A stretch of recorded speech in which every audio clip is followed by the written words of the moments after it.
President Volodymyr Zelensky said Ukraine is sending reinforcements to defend two frontline towns in the Donetsk region that he called among the bloodiest in the fight against Russia's invasion.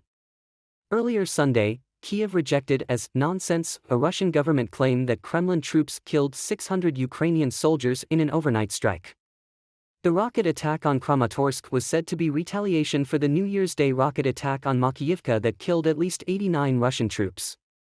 Ukrainian officials said the Donetsk region city was hit by Russian missiles, but that military targets weren't affected. A 36-hour ceasefire declared by Russia over Orthodox Christmas ended Saturday night, and Zelensky said Russian troops had violated Vladimir Putin's order, continuing to shell Ukrainian positions including Bakhmut. Zelensky said Ukrainian reinforcements will be sent to Bakhmut and Soledar in an area where Ukraine says Russia has been on the offensive. Ukrainian aviation delivered 21 strikes at Russian strongholds and 3 strikes at Russian anti-aircraft complexes. 3 Russian reconnaissance drones were downed. Turkey has objected to Sweden and Finland joining NATO since they put in bids in May, saying they need to do more to combat terrorism, including extraditing people whom Turkey accuses of terrorist links. A Ukrainian military official denied the Russian Defense Ministry's claim that it killed 600 Ukrainian troops overnight in a missile attack on Kramatorsk in the Donetsk region.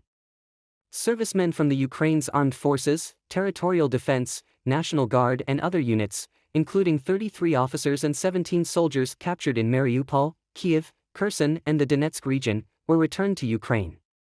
Russia's defense ministry confirmed the swap, saying 50 military personnel had been returned after negotiations, and would be flown to Moscow for treatment and rehabilitation. It was the 36th such exchange between Ukraine and Russia since the Kremlin's invasion, which is well into its 11th month.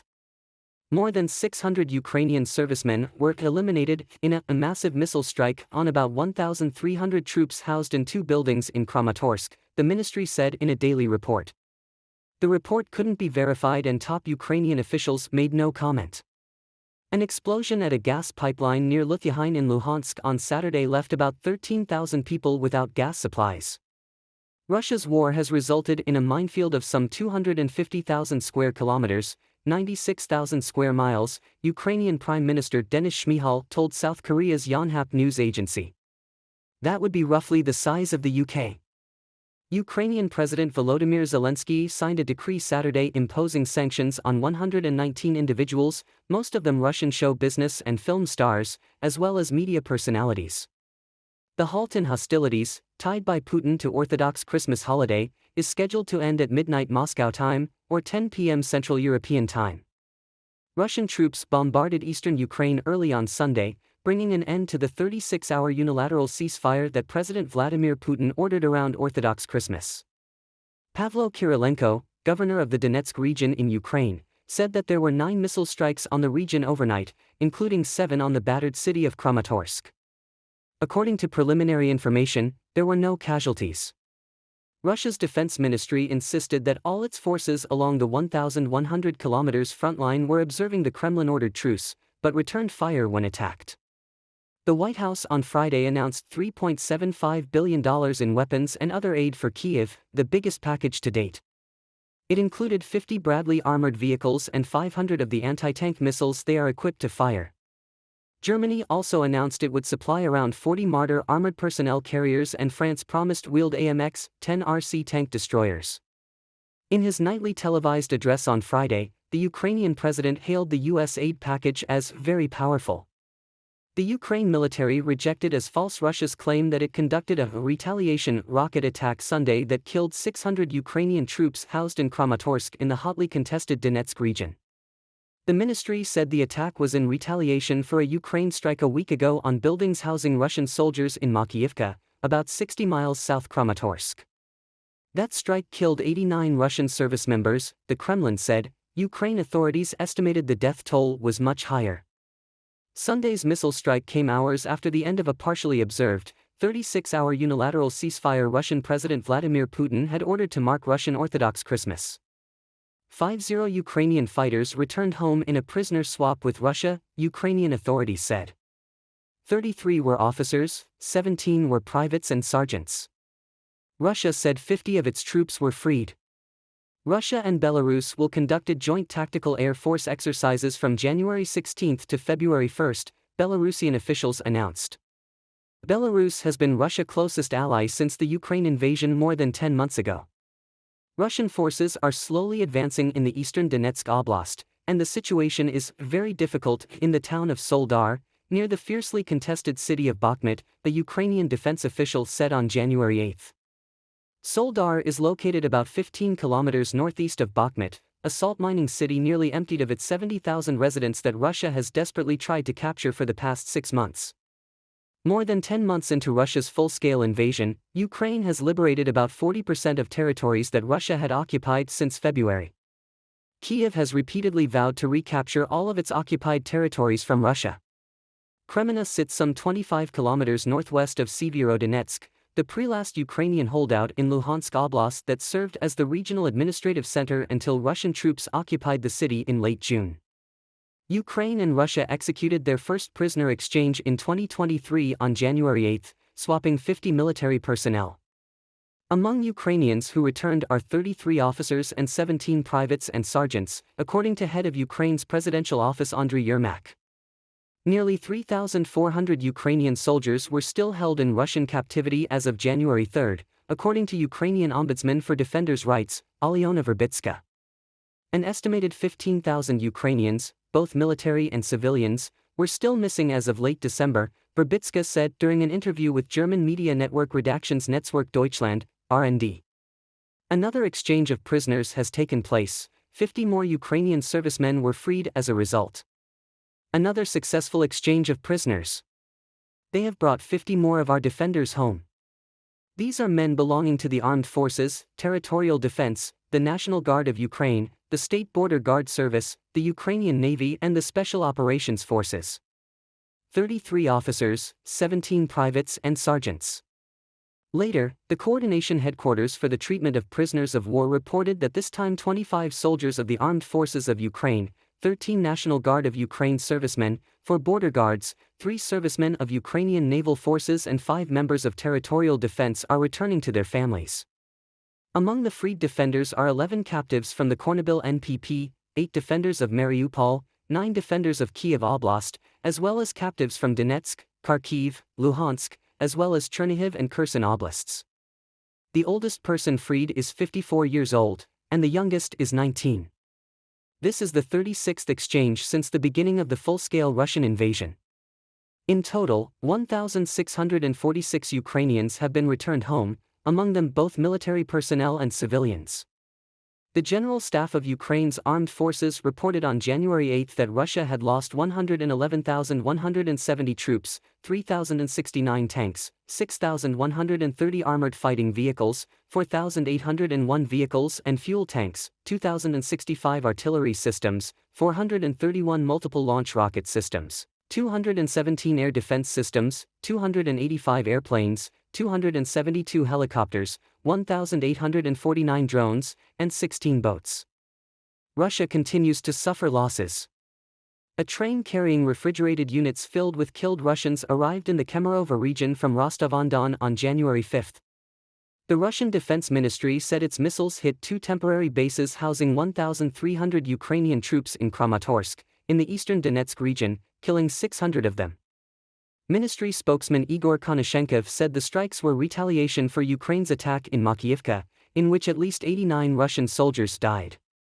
The Donetsk Regional Administration said 7 Russian missiles hit Kramatorsk and 2 more hit Kostiantynivka, without causing any casualties. It said an educational institution, an industrial facility and garages were damaged in Kramatorsk, and an industrial zone was hit in Kostiantynivka. Russia had declared a 36-hour ceasefire timed to coincide with Orthodox Christmas celebrations on Saturday. Ukraine denounced the pause as a ploy. The Ukrainian military claimed to have hit a residential hall of a medical university in Rubizn, a town in the Russian-occupied eastern Luhansk region, killing 14 Russian soldiers housed there. Donetsk Governor Pavlo Kirilenko said 1 person was killed in strikes on Bakhmut, and 8 others were wounded. Serhiy Cherevatiy, the spokesman for the eastern group of Ukrainian troops, refuted the statement made by the Russian Ministry of Defense claiming that the Russian missile attack on Kramatorsk on the night of 7 to 8 January was revenge for the strike by the defense forces of Ukraine on Makiivka just after midnight on New Year's Eve. The Russian Defense Ministry claims that more than 700 Ukrainian servicemen have been housed in dormitory number 28 and more than 600 in dormitory number 47. As a result of a massive missile attack on these targets, over 600 Ukrainian servicemen have allegedly been killed.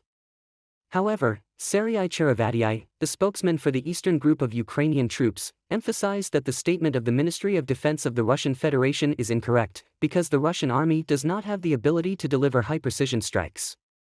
This is an informational operation by the Ministry of Defense of the Russian Federation in response to the successful attack by the armed forces of Ukraine, with its high-precision attack systems, against large clusters of Russian personnel, warehouses, and logistics.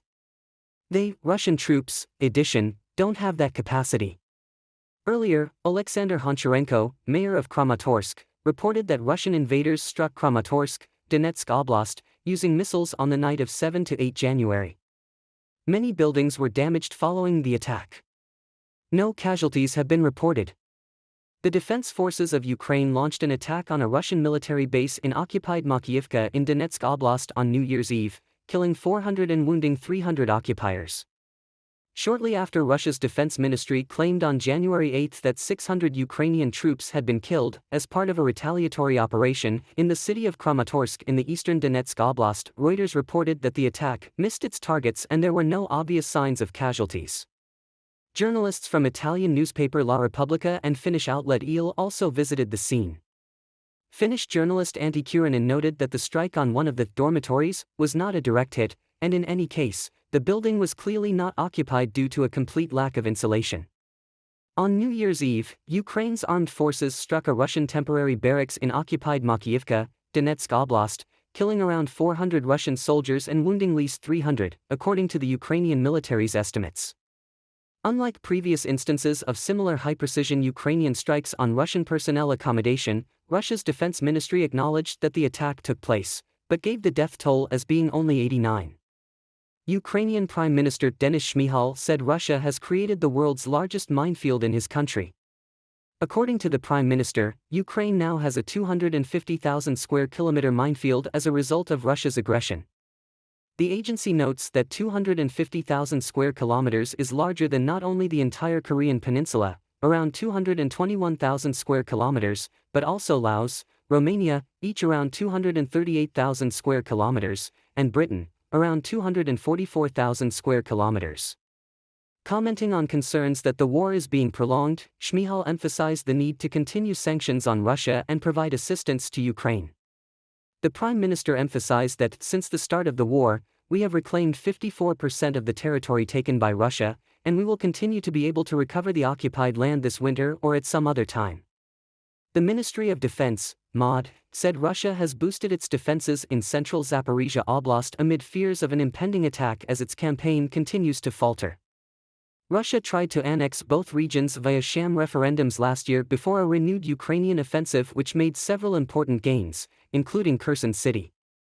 Russia has bolstered defensive fortifications in central Zaporizhia Oblast, southern Ukraine, especially between the towns of Vasilivka and Orikhiv.